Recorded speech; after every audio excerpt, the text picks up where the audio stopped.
I never thought I'd see a grown adult deliberately destroy a child's wheelchair. Not accidentally, not out of ignorance, but out of pure entitlement.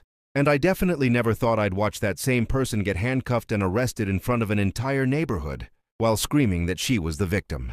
But that's exactly what happened. And it all started because one HOA Karen decided that rules mattered more than a disabled child's life. We moved into the neighborhood 3 years ago. Quiet, suburban, tree-lined streets, kids riding bikes, the kind of place that looks peaceful from the outside. My wife and I chose it specifically because of our son, Ethan.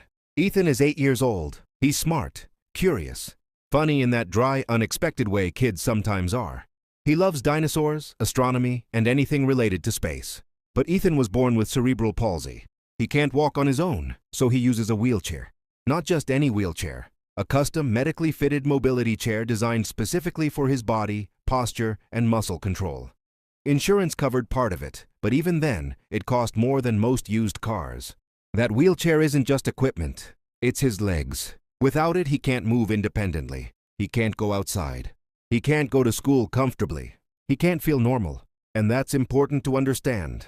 Because the person who destroyed it did understand, she just didn't care.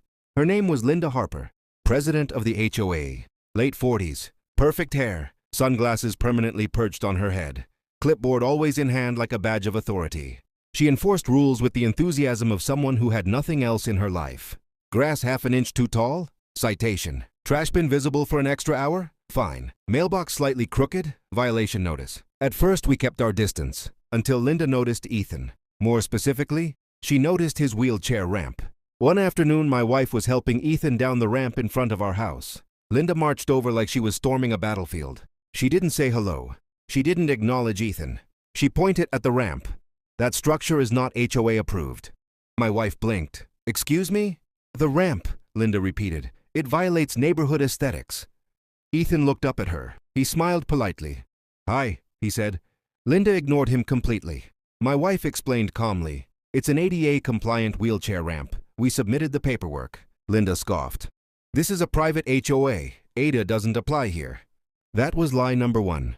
But at the time, we didn't know how dangerous her ignorance really was. Over the next few weeks, the notices started coming. Unapproved exterior modification. Obstruction of common view. Violation of community harmony. Each letter was colder than the last. Each one addressed to me, not my wife, as if intimidation worked better that way. I finally confronted Linda at an HOA meeting. I brought documents, ADA guidelines, approval letters, legal citations. She didn't even look at them. She leaned back and smiled. Well, she said, rules are rules. Then she added the sentence that made my stomach drop. If the ramp stays, further action will be taken. It happened on a Saturday morning. Bright sunlight, birds chirping, kids playing down the street. My wife took Ethan inside to get his backpack. I stayed behind to grab his water bottle. That's when I heard a loud crack. Then another. Wood splintering. Metal bending. I ran outside. And there she was, Linda, with 2 maintenance workers. And Ethan's wheelchair ramp was being ripped apart. Ethan's wheelchair was sitting at the bottom of the ramp. Linda grabbed it. I screamed, "Don't touch that!" She shoved it. Hard. The chair tipped, slammed sideways, and snapped. The frame bent. The wheel cracked. The support brace shattered. Ethan screamed. Not just crying, screaming in fear. My wife ran outside and dropped to her knees beside him. "What did you do?" she yelled. Linda crossed her arms. "This unauthorized equipment has been removed."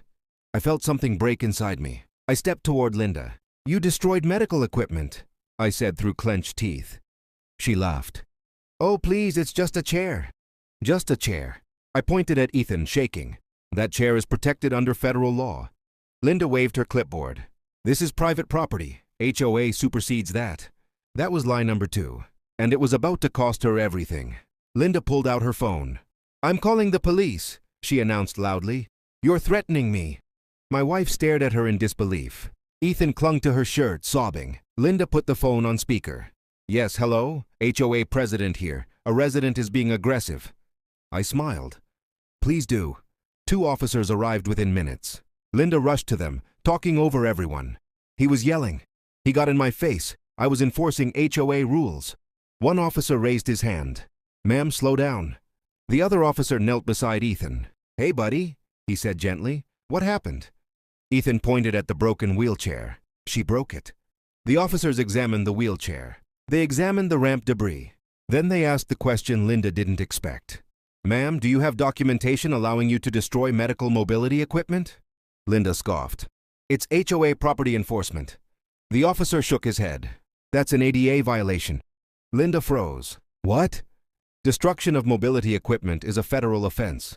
Her face drained of color. The officers asked for HOA records, emails, notices, approval documents. Linda suddenly couldn't find them. My wife handed over copies, stamped, approved, signed. One officer looked at Linda. "You lied," Linda stammered. I didn't know." "That doesn't matter," the officer said. The officer turned her around. "Linda Harper, you're under arrest for destruction of protected medical equipment and ADA violations." Handcuffs clicked. Linda screamed. "This is ridiculous. I'm the HOA president." Neighbors gathered. Phones out. Recording. Ethan watched silently. The officer leaned down to him. "Your chair will be replaced, I promise." The HOA was hit with massive fines. Linda was removed as president. Personally charged. Civil court followed. She lost. We won damages. Ethan got a better wheelchair. And the ramp? Permanent, protected, untouchable. This story isn't about revenge. It's about accountability. ADA laws exist for a reason. Because some people only care when consequences arrive in handcuffs. And if you ever think rules matter more than humanity, remember Linda, because entitlement ends where the law begins.